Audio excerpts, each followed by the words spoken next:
Good afternoon, this is Tom the designer from Just With Furniture. I hope you're doing well. So, Chris has passed along your details, and this is my first draft attempt at your bespoke fitted furniture design. What I intend to do in this video is just run you through the top level design. I'll show you what we've got for starters, but just do bear in mind that this is a place to start, and with your feedback, we fully intend to iterate upon the design. This is not like a one and done situation.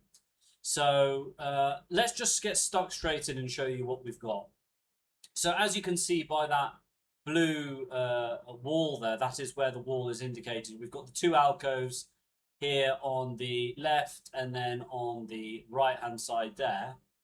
And what I intend to do for this is I've effectively created 1, 2, 3, 4 cabinets, all with double doors. If we jump to the 3D, there you can see we've got the 60% and then 40% shaker style. So it's top heavy. I think it strikes a nice balance. They are, of course, painted panels. If we open up the doors, we've got the melamine-faced MDF, which is called Roblay Denver on the inside. It's a lovely warm wood grain. And if we start on the left-hand side and work our way across, let's just take the doors off. So we'll start over here. We've got cabinet A, B, C, and cabinet D. And you'll notice that in cabinet A, we've got a taller portion on top and then a shorter portion below. So it is biased to the top, and that goes the same for cabinets A and D. And for now, we've put a shelf here because it is quite handy to have that optionality in case you want to place objects here. Some people like to put perfume bottles, aftershaves, maybe even a belt or two or something like that, though it can easily be removed. And part of the game that we'll go through, if you're interested, is biasing the top and bottom so that they're matching your outfit. So let's say, for example, this was for blouses. And let's say your blouse is finished there. Well, look at all that space we've got below it. And part of the benefit of choosing to go with bespoke fitted furniture is that you're able to tailor these spaces to exactly meet your needs. Now, you might decide that, most of my blouses finish there and most of my skirts to match finish there. So we'll look at all that space below. Maybe we turn that into a shelf space there. Maybe we put another shelf at the bottom and you put some shoes here. So there's loads of ways of subdividing these spaces so that they're really bespoke and tailored to your needs. So that's the first point that I'd make about it. Obviously in cabinet A we've got a pull down rail and then we've got a fixed rail below.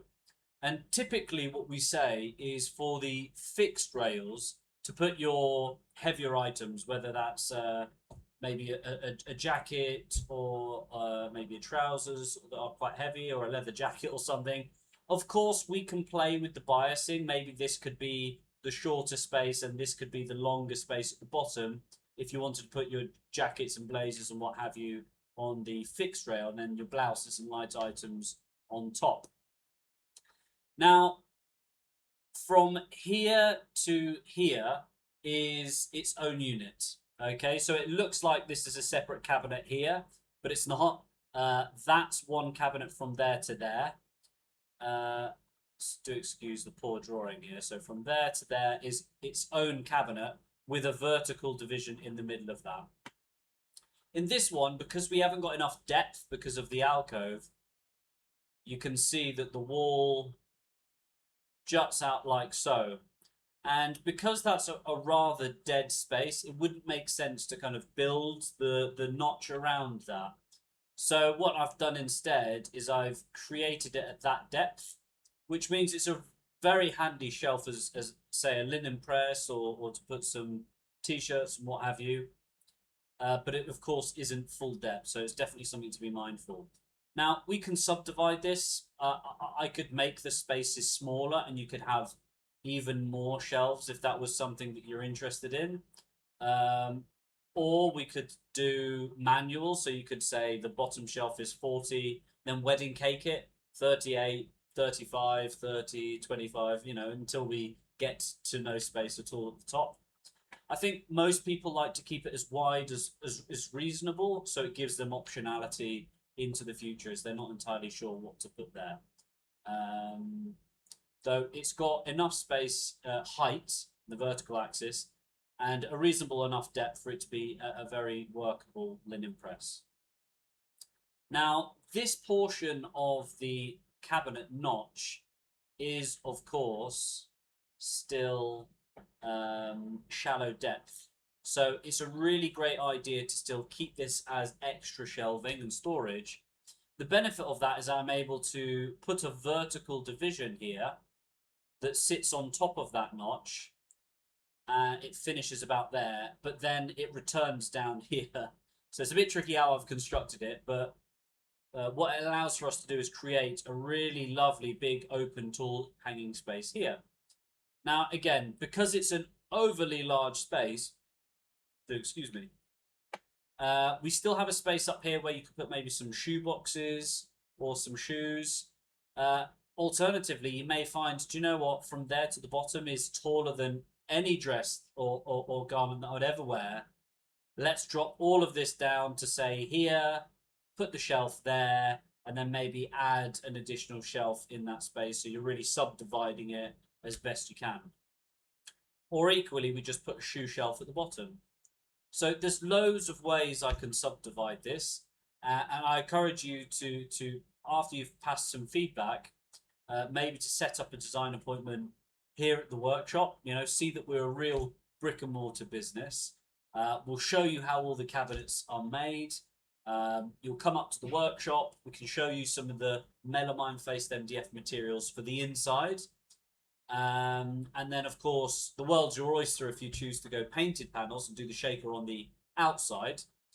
And that's simply, you know, picking your favourite Farrow Ball, little green colour, and then we'll do our best to colour match to that.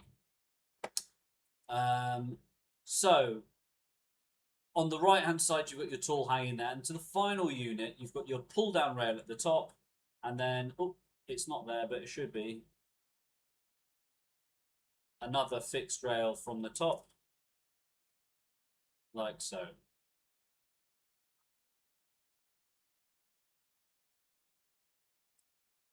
There we have it. So it's a really great way to subdivide the spaces equally. So you've got your, push all your stuff at the top, use that vertical space with the pull-down rail, and then you can leave the bottom space for your slightly less large items. Now, of course, we don't have to have the vertical rails here. We could pigeonhole these, and because it's full depth, you can get the most out of one of these boxes. Now, they're really great because you've got a handle on the front, and you can have a front space and a back space to have your pull-down rails for this. You have a front and back section so that you can have one kind of underwear, another one, or sports tops, sports bottoms, and we're pigeonholing the shelves, so it's really maximizing that vertical space as best you can. So that would be that. Now, if we just go on to the final look over here, really clean look. And you'll notice on the left-hand side and the right-hand side, there's this yellow strip, and that's simply to denote that I've put 2 light strips in both panels of all 4 of the cabinets. Okay. And that's it. That's everything that I've got to show you in terms of the design. What I'll do is just nip through and show you some dimensions. Feel free to pause it at any time. The blue boxes, as you're seeing on screen, represent the internal space between shelves. So there's a shelf right there, and that's the top panel. So it's the top internal space. And as you can see, it's 126 in height, 65 centimeters in the front to back axis, the depth, and 90 in the left to right. And of course, it's the same in the front to back and the left to right, but it's a meter, that void. And do bear in mind that all our rails are sat 4 centimeters down from that limit. So the rail space, the drop I call that, from the rail to the bottom is 96 centimeters. And in the top space, it would be 122 centimeters. So do bear that in mind. So cabinets A and D are the same. I shan't repeat them. Cabinet B, you've got 36 centimeter high shelves, and they're all equal, and they're 90 centimeter wide, so they're really, really wide indeed. And they're 28 centimeters in the front to back axis, so a very usable shelf. And the final unit here, so there's the vertical division. To the left of the vertical division, it's the same distribution, 36 in the vertical axis, same depth. Sorry, pardon me, no, it's not. It's 26 in the depth and 46 centimeters in the left to right axis. Now, above the tall hanging, you've got a space of 30 centimeters in the vertical axis, and you've got 65 centimeters from the very back to the very front of the shelf, and it's 42 centimeters wide. Now, the entire void's 196, which is extraordinarily tall. They say on average long hanging's about 160, but who's average, you know? Every bit of garment is completely different. So you've got about 185 centimeters in height from the rail, so that should cover most things. But as I mentioned, we can always drop this if you're interested. And that's that. I don't want to overwhelm you too much, so I'll leave the video there for now, but I'm really excited to hear your thoughts. Do let me know what you think and how you might want to proceed with things. Of course, we'll go through the iterative process if you like the direction and you think we're the right fit. So my name's Tom, and I look forward to hearing from you soon. Speak soon. Bye for now.